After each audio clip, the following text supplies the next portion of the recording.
오늘 하나님 말씀 에베소서 3장 14절에서 19절까지 말씀입니다.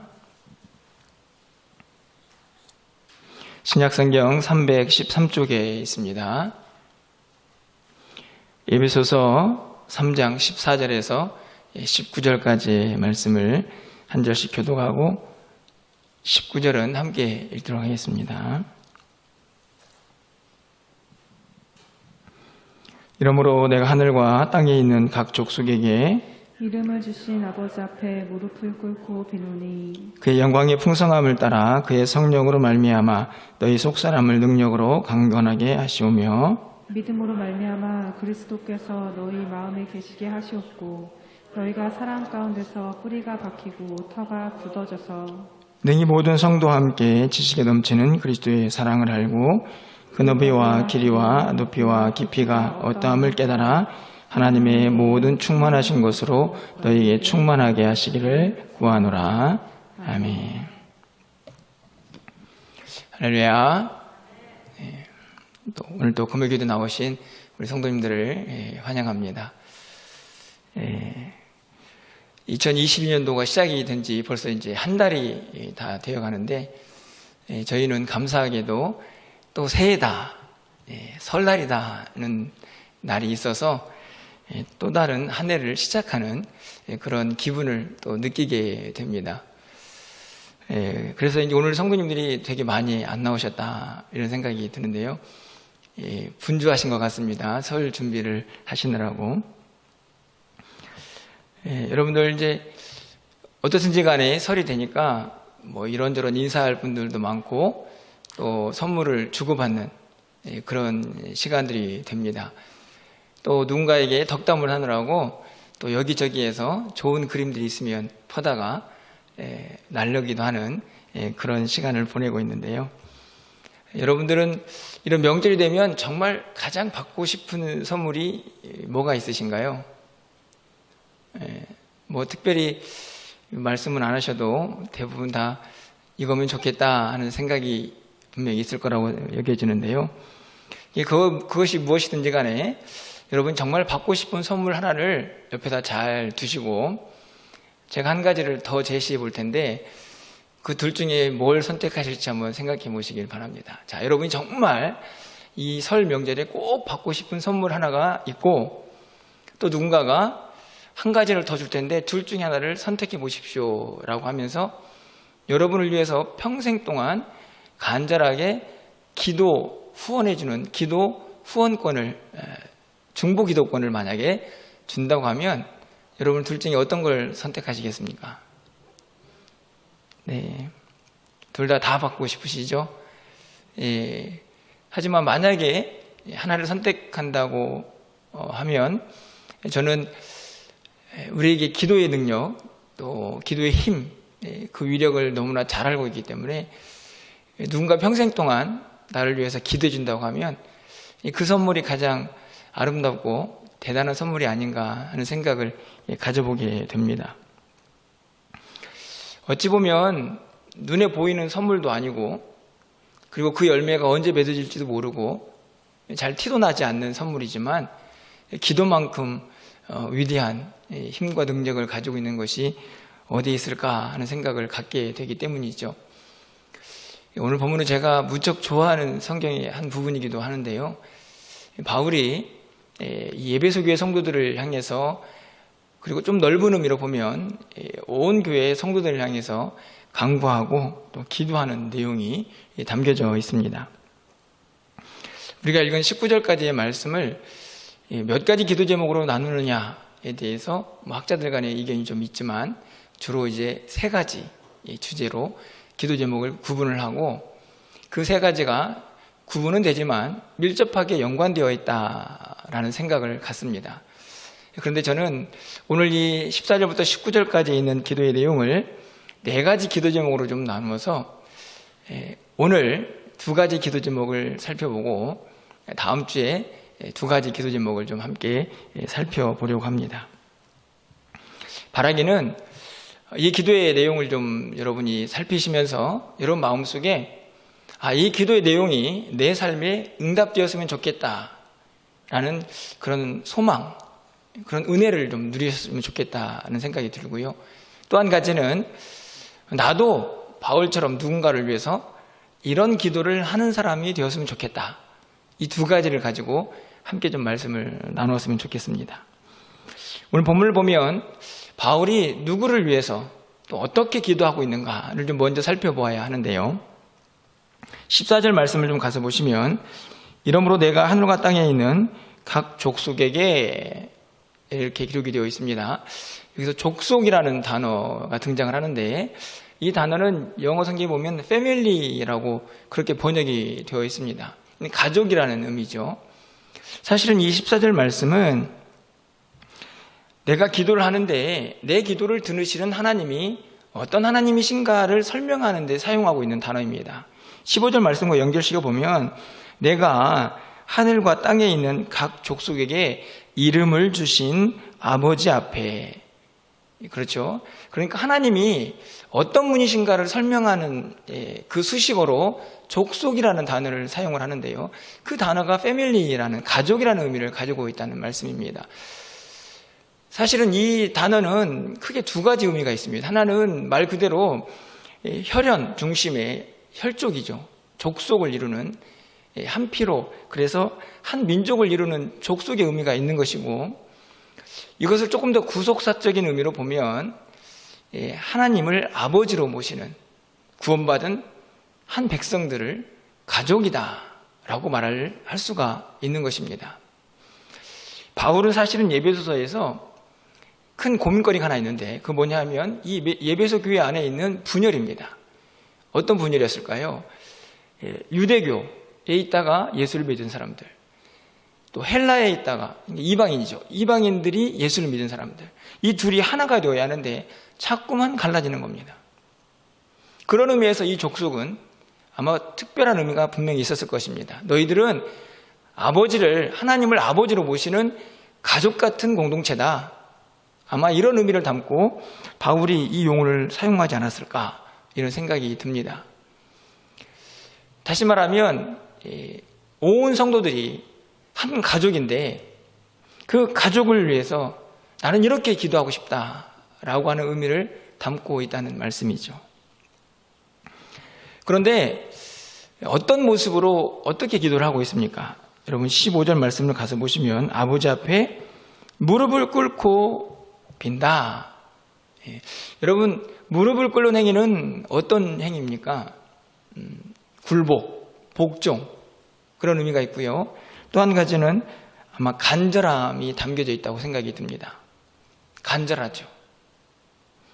지금 성도들을 향해서, 예배소 교회 성도들을 향해서 바울이 하나님 앞에 기도를 하는데 간절합니다. 절박하죠. 왜 바울은 절박했을까? 이것을 생각하기 이전에 바울의 입장을 좀 생각해 보면요, 굳이 이렇게 절박할 그런 상황인가 하는 생각이 먼저 듭니다. 왜냐하면 여러분 13절 중반쯤에 가보시면요, 나의 여러 환난에 대하여 낙심하지 말라. 이 말은 바울이 지금 고난 가운데 있다는 것을 전제로 하죠. 우리가 알고 있는 것처럼 예배소서는 옥중서신이다, 이렇게 구분이 됩니다. 다시 말하면 바울이 지금 자신도 자유가 제한되어 있고 앞으로 어떤 일이 자기에게 벌어질지도 모르는 그런 상황에 놓여 있는 것이죠. 우리가 여러분 오비삼척이라는 말을 종종 씁니다. 무슨 말이냐면 내 코가 석자다, 이런 말이죠. 저는 지금 보면 바울이 딱 그런 상황입니다. 자기 코도 석자죠. 다시 말하면 자기를 위해서 지금 막 부르짖고 간구해도 더 많이 해야 되는 상황인 것 같은데, 오히려 바울은 자기 자신보다도 믿음 안에서 한 가족이 된 그 공동체를 향하여 무릎을 꿇고 간절하게 기도하고 있는 것을 볼 수가 있는 것이죠. 저는 바울이 자신의 상황, 비록 힘들고 어려운 고난 속에 있지만 그럼에도 불구하고 성도들을 향하여 기도할 수 있는 힘은 바로 이 가족이라는 단어에 있지 않나 생각이 듭니다. 여러분, 우리가 그렇지 않습니까? 우리가 많이 힘들고 어려워도요, 만약에 가족 중에 어렵고 힘든 일을 만나는 사람이 있으면 어떻게 할까요? 내가 아무리 내 코가 석자 해도 그 가족을 위해서 기도할 수밖에 없죠. 그 가족을 위해서 무릎을 꿇고 간절할 수밖에 없는 것입니다. 바울이 자기가 지금 고난 속에 있지만 그럼에도 불구하고 그 고난을 뛰어넘는 성도들을 향한 무릎을 꿇는 간절한 기도를 할 수 있었던 이유는 어떤 의미에서 보면 신앙의 공동체를 그냥 각자 신앙생활하는 한 사람으로 보지 않고 가족이라는 믿음의 가족이 된 공동체로 그가 생각하고 있었기 때문은 아닌가 그렇게 여겨지는 것입니다. 그렇다고 하면요, 오늘 우리도 마찬가지가 아닐까 생각됩니다. 우리가 내 기도도 해야 할 것이 참 많이 있지만 우리 사랑하는 성도들을 위해서 오늘 바울처럼 무릎을 꿇고 간절하게 기도해야 하는 이유가 있는 것이죠. 우리는 하나님을 아버지로 섬기고 있는 한 믿음의 공동체가 되었기 때문입니다. 그런 의미로, 그런 마음으로 오늘 이 기도 제목들을 좀 함께 이틀 동안 살펴보았으면 좋겠습니다. 가장 먼저요, 바울이 간구하고 기도하는 내용이 있습니다. 16절 말씀이죠. 우리 16절 말씀은 함께 좀 읽어보도록 하겠습니다. 그의 영광의 풍성함을 따라 그의 성령으로 말미암아 너희 속사람을 능력으로 강건하게 하시오며. 첫 번째 기도 제목은 너희의 속사람이 좀 강건했으면 좋겠다. 쉽게 말하면 속사람이 좀 단단하고 견고했으면 좋겠다, 이렇게 말을 합니다. 바울이 속사람이라는 말과 함께 겉사람이라는 말을 종종 사용을 하죠. 이 속사람을 어떻게 번역하고 또 해석하느냐에 대한 이야기들이 좀 있지만 아주 쉽게 생각을 해보면 그냥 우리의 영혼, 우리의 내적 자아, 뭐 이렇게 번역이 또 이렇게 해석이 됩니다. 그런데 특별히 바울이 생각하는 속사람은요, 이미 예수 그리스도를 믿은 사람이기 때문에 하나님과 함께하는 속사람이다라고 말씀을 드릴 수가 있습니다. 반대로 겉사람은 육체죠. 뿐만 아니라 죄악된 본성도 바울에게는 겉사람으로 해석이 됩니다. 이 속사람이라는 표현이 바울 서신에 3번이 등장을 하는데요. 그 중에 하나 로마서 7장 22절 말씀을 가서 보시면 내 속사람으로는 하나님의 법을 즐거워하네. 그렇죠. 속사람이 하나님의 법을 즐거워한다는 말은 이미 속사람이 우리의 영혼이지만 예수를 믿어서 변화되었다는 것을 깨닫게 하는 그런 본문이기도 합니다. 바울은 이 속사람이요, 더욱더 강건해지기를 기다리고 또 기도하고 있습니다. 쉽게 말하면 어떤 상황 속에서도 흔들림 없이 단단하게 주님을 붙잡고 감사와 기쁨 그리고 평정심을 잃지 않는 그런 상태를 유지하는 성도들이 되기를 바라고 있는 것이죠. 우리가 사실은 겉사람에 대해서 관심이 참 많습니다. 그렇죠? 눈에 보이는 겉사람. 그래서 운동도 하고 그리고 뭐 식단을 조절하기도 하고 그래서 일정한 수준의 이 겉사람을 유지하려고 애를 많이 쓰죠. 실제적으로 그렇게 애를 쓰면 눈에 보이는 이 겉사람이 효과를 나타냅니다. 그래서 근육도 생기기도 하고 또 날씬한 몸을 유지하기도 할 수 있죠. 그런데 한편 생각해 보면 이렇게 겉사람에 대해서는 관심을 많이 갖는데 우리가 속사람에 대해서는 얼마나 관심을 갖고 있는가 하는 질문을 갖게 됩니다. 일단 잘 보이지도 않고 몇 번 막 운동을 하면 근육이 생기는 그런 겉사람과 다르게 속사람은 이쯤 되었구나 라고 생각이 들지만 또 쉽게 무너져 버리고 또 쉽게 연약해지는 우리의 모습을 종종 발견하게 됩니다. 그렇기 때문에 어떤 면에서 보면 더 속사람보다는 겉사람에 더 치중하고 있는 우리의 모습을 보게 되는 것은 아닌가 생각이 드는 것이죠. 여러분은 어떠신가요? 여러분은 여러분의 속사람에 대해서 얼마나 관심이 많으십니까? 오늘 바울처럼 성도님들 여러분의 속사람이 좀 강건해졌으면 좋겠습니다 라고 하는 그 기도를 여러분은 얼마나 간절하게 하고 계시나요? 여러분 자신을 위해서 또 여러분 가족과 또 우리 신앙의 공동체의 여러 성도들을 위해서 말입니다.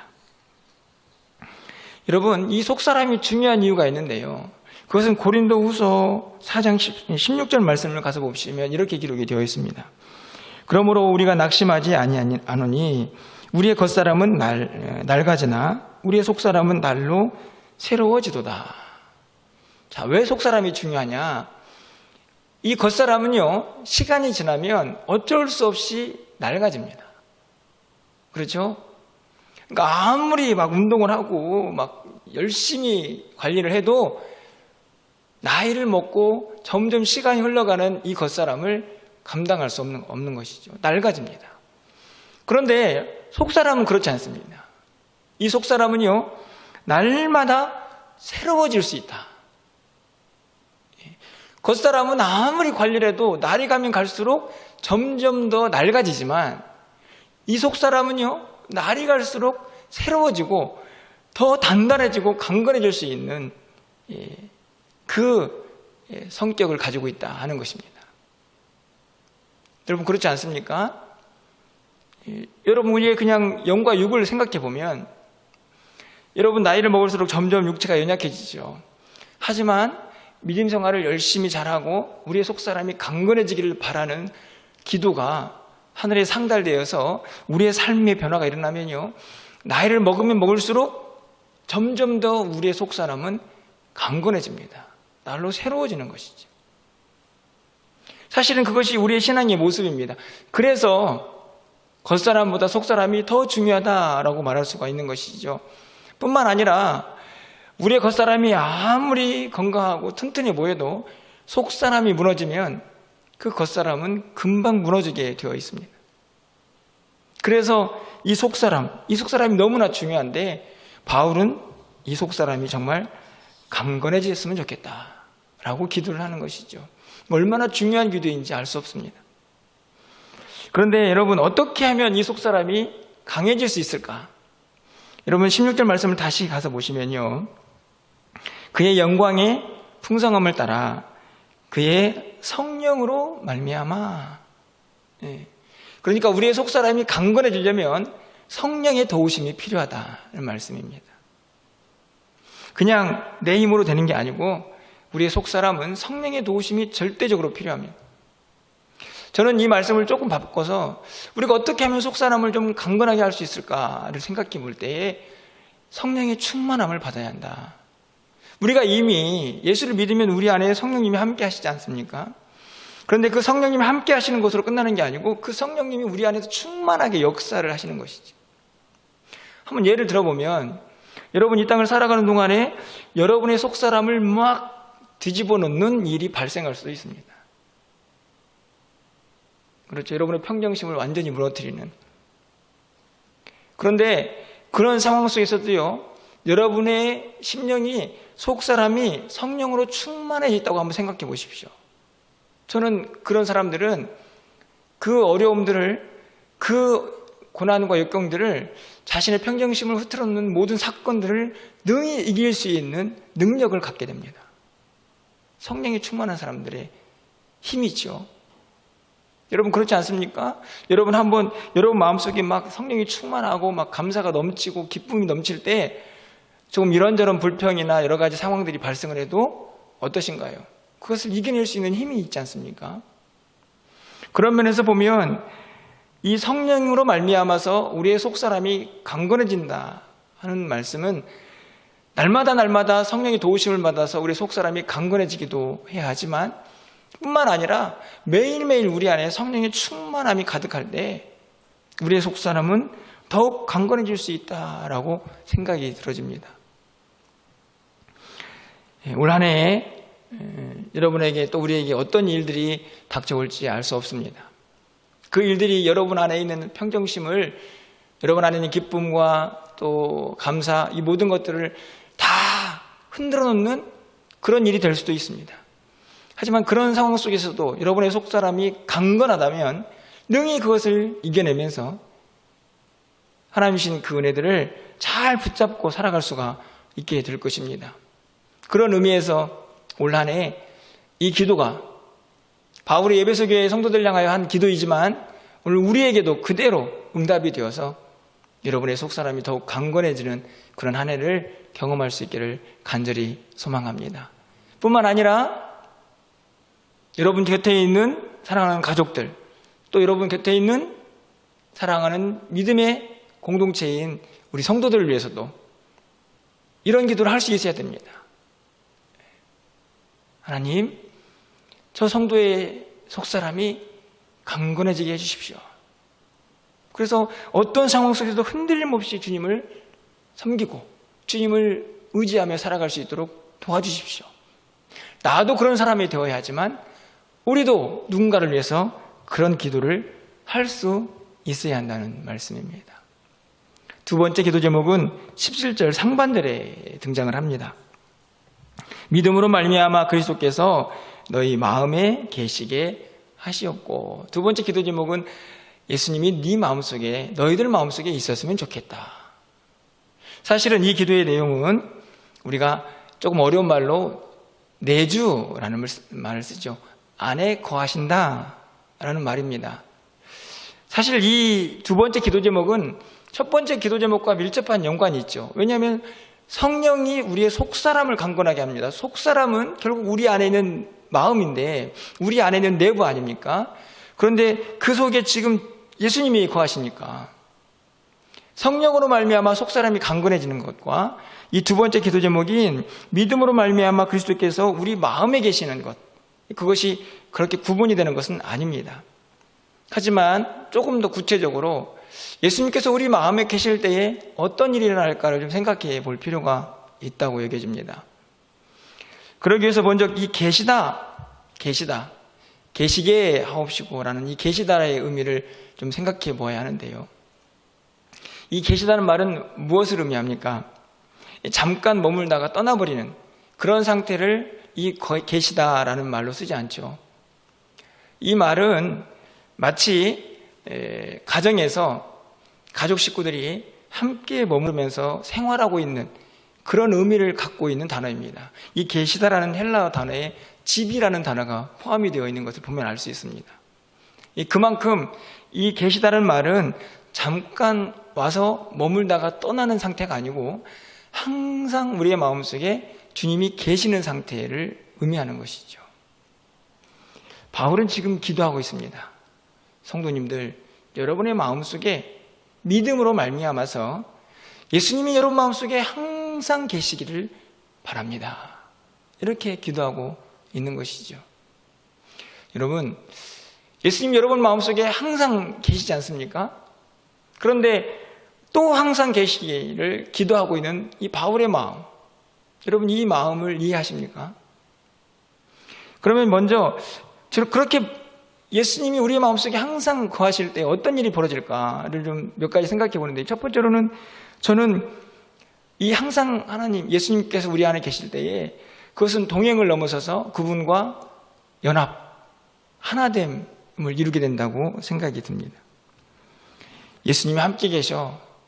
이 말은 예수님께서 우리와 동행하신다라는 생각을 떠올리게 하는 말이지만, 이 말씀 속에서 예수님이 내 마음속에 계시다라는 말씀 속에서 우리는 이제 온전히 예수님과 하나가 된 연합됨을 그대로 드러내게 되는 것이죠. 그래서 철저하게 그분이 내 안에 계시기 때문에 그분의 내주하심은 내 삶을 지배하고 내 삶을 통치하시면서 그분이 원하시는 삶을 살아갈 수 있는 힘이 됩니다. 내 뜻이 아니고 예수님의 뜻, 하나님의 뜻을 이루어가며 살 수 있는 힘이 바로 그분의 내주하심 속에서 생겨나는 것이죠. 이 사실을 갈라디아서 2장 20절에서 너무나 잘 드러내고 있습니다. 잘 아는 말씀이죠. 제가 읽어드립니다. 내가 그리스도와 함께 십자가에 못 박혔나니 그런즉 이제는 내가 사는 것이 아니요, 내가 사는 것이 아니고 오직 내 안에 그리스도께서 사시는 것이라. 주님이 내 안에 들어와 계십니다. 그 들어오신 순간 나는 죽는 것이죠. 그러니 주님이 온전히 나를 지배하게 됩니다. 이제 내가 육체 가운데 사는 것이 아니요, 육체 가운데 사는 것은 나를 사랑하사 나를 위하여 자기를 버리신 하나님의 아들을 믿는 믿음 안에서 사는 것이다. 여기서 잘 보시면 또 믿음이 등장을 하죠. 오늘 본문에 나와 있는 믿음으로 말미암아 주님이, 예수님이 내 안에 거하신다, 우리 안에 거하신다라는 말씀과 같은 맥락입니다. 결국은 주님이 내 안에 계시다라는 말씀은 갈라디아서 2장 20절에 있는 말씀을 통해서 보면 나는 죽고 주님만 사는 것을 의미하는 것이죠. 그렇기 때문에 내 생각, 내 고집이 아니라 철저하게 주님의 지배를 받으며 살아가는 사람이 주님이 우리 안에 거하시는 삶을 사는 사람입니다. 두 번째로 그 예수님이 우리 안에 거하시면 어떻게 될까요? 저는 그 주님이 우리 안에 계시다는 말은 결국 그 주님의 마음이 우리의 마음이 되고 뿐만 아니라 우리는 그 주님을 얼마든지 닮아갈 수 있는 존재가 된다라고 생각이 듭니다. 왜냐하면 그분이 내 안에 계시는데요.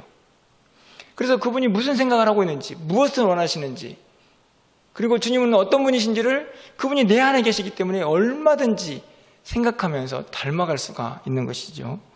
빌립보서 2장 5절 말씀을 보면 너희 안에 이 마음을 품으라 곧 그리스도 예수의 마음이니, 예수님의 마음을 품어야 되는데요, 그 마음을 품으려면 예수님을 품으면 됩니다. 그런데 오늘 믿음으로 말미암아 그리스도가 너희 마음에 계시게 하옵시고 이렇게 기도하고 있죠. 주님이 우리 안에 계시면 그분의 마음을 품고 그분을 닮아갈 수가 있게 되는 것이죠. 마지막으로 주님이 우리 안에 계시면 어떤 일이 벌어질까요? 열매를 맺을 수 있습니다. 너무나 잘 알고 있는 말씀이 포도나무 가지 비유에 등장을 합니다. 요한복음 15장 5절 말씀이죠. 나는 포도나무요 너희는 가지라. 그가 내 안에 내가 그 안에 거하면 사람이 열매를 많이 맺나니 나를 떠나서는 너희가 아무것도 할 수 없음이라. 그렇죠. 내가 네 안에, 네가 내 안에, 다시 말하면 내가 주님 안에 거하고 주님이 내 안에 거하면 우리가 그 능력을 덧입어서 우리가 무엇을 할 수 있는 힘이 생겨났는데 그것을 통해서 뭐가 맺어지냐면 열매가 맺어집니다. 열매가. 이 열매가 무엇인지요? 우리 신앙 열매들이 얼마나 많이 필요합니까? 뿐만 아니라 요한복음 15장 7절 말씀입니다. 너희가 내 안에 거하고 내 말이 너희 안에 거하면 무엇인지 원하는 대로 구하라. 그리하면 이루리라. 그러니까 주님 안에 거하지 않고는 우리가 무엇도 할 수 없습니다. 당연히 열매도 맺을 수 없죠. 반대로 우리가 주님 안에 거하고 주님이 내 안에 거하시면, 주님이 우리 안에 내주하시면 그 주님의 능력을 힘입어서 우리가 열매도 맺고 어떤 일을 할 수 있다라고 요한복음에서 가르쳐주고 있는 것입니다. 주님의 내주하심의 은혜이고 결과이죠. 자, 그런데 이전에 드렸던 질문으로 다시 돌아가 보겠습니다. 분명히 지금 성도들을 향하여 이 편지를 쓰고 있으니 그들도 예수를 믿는 것이고, 예수를 믿는다면 주님이 그들 안에 들어가 있는 것으로, 주님이 그들 안에 계시는 것으로 생각할 수 있는데 바울은 왜 이것을 위해서 또 기도하고 있느냐 하는 것입니다. 여러분 어떻게 생각하십니까? 바울은 왜 이미 예수 그리스도를 영접하고 주님과 함께하고 있는 그들을 향해서 너희의 마음속에 믿음으로 말미암아 예수 그리스도가 계시기를 바란다 라고 기도하고 있는 것일까요? 저는 이런 생각을 해봅니다. 이 애가 잘 맞는 것인지 모르겠는데 분명히 예수를 믿었습니다. 그래서 주님이 그들 안에 거하신다라고 생각이 드는데 이 거하신다는 말이 어떤 말이라고 했나요? 항상 주님과 동행하고 주님이 그 안에서 떠나지 않는 상태인데 자꾸 주님이 외출을 하시는 거죠. 그분 안에, 그분이 지금 계속 우리 안에 머물러 계셔야 되는데 이 성도들의 삶을 보니 도대체가 주님이 내주하고 계시다는, 주님이 함께하고 계시다는 생각이 들지 않는, 열매도 없고 능력도 없고 그들의 삶의 모습이 도대체가 나는 죽고 예수만 삽니다라고 고백되는 삶이 아닌 것입니다. 그런 의미에서 본다고 하면 이 기도가 얼마나 필요한 기도입니까? 여러분 예배소 교회 성도들만 그런가요? 여러분 우리는 어떻습니까? 분명히 우리가 예수를 믿고 성령님도 우리 안에 계시고 역시나 그분도 우리 예수님 내 안에 계신다라고 고백하는 사람들인데 정말로 그분이 내 안에 계시는 것처럼 우리의 삶에 변화가 있고 우리의 삶에 능력이 나타나고 열매가 맺어지고 그리고 뿐만 아니라 내 삶에 내 고집은 사라지고 나는 죽고 오직 예수가 나를 지배하는 그런 삶을 살고 있는가, 그것이 드러나고 있는가 하는 질문을 던지게 되는 것이죠. 그런 의미에서 오늘 이 두 번째 기도가 역시나 우리에게 간절히 필요한 기도가 아닌가 생각이 드는 것입니다. 오늘 바울은요, 간절한 마음으로 기도하고 있습니다. 우리 성도님들이 정말로 성령으로 말미암아서 그 속사람이 좀 강건했으면 좋겠다. 어떤 상황 속에도 좀 흔들림 없이 그런 신앙생활의 모습을 간직했으면 좋겠다. 뿐만 아니라 예수님이 그들의 마음속에 늘 거주하시고 항상 계시는 상태로 그렇게 머물러 계셔서 그들의 삶이 그 내주하시는 그리스도의 능력으로 나타나 열매도 맺어지고 그들의 삶의 모습이 그리스도를 닮아가는 삶으로 변화되는 그런 은혜가 임했으면 좋겠다라는 기도를 지금 간절히 하고 있는 것이죠. 바라기는 올 한 해 우리 가운데 이 기도의 응답이 있는 그런 한 해가 되기를 간절히 소망합니다. 그리고 서두에서 말씀을 드렸듯이 그것이 나에게만 응답되는 기도의 응답이 아니고 우리도 그렇게 기도를 해서 우리 가족 또 우리 사랑하는 믿음의 권속들이 이런 은혜를 경험하는 자리에 함께 나아갈 수 있도록 그래서 우리가 기도했더니 하나님께서 우리 가정과 우리 공동체를 이렇게 바꿔놓으셨다. 우리의 속사람이 강건해졌고 우리 예수님께서 우리 마음속에 늘 거주하시는 그 은혜를 우리가 함께 누리고 있다. 그런 삶의 변화가 일어났다고 하는 고백들을 좀 함께 할 수 있는 그런 은혜의 한 해가 되기를 간절히 소망해 봅니다. 오늘 이 저녁에 기도하실 때 여러분 이 두 가지 기도 좀 함께 붙잡고요. 나 자신을 위해서 또 우리 가족을 위해서 또 우리 공동체를 위해서 좀 함께 부르짖는 은혜의 시간이 되기를 그래서 응답받는 은혜의 한 해가 되기를 간절히 주님의 이름으로 축원합니다.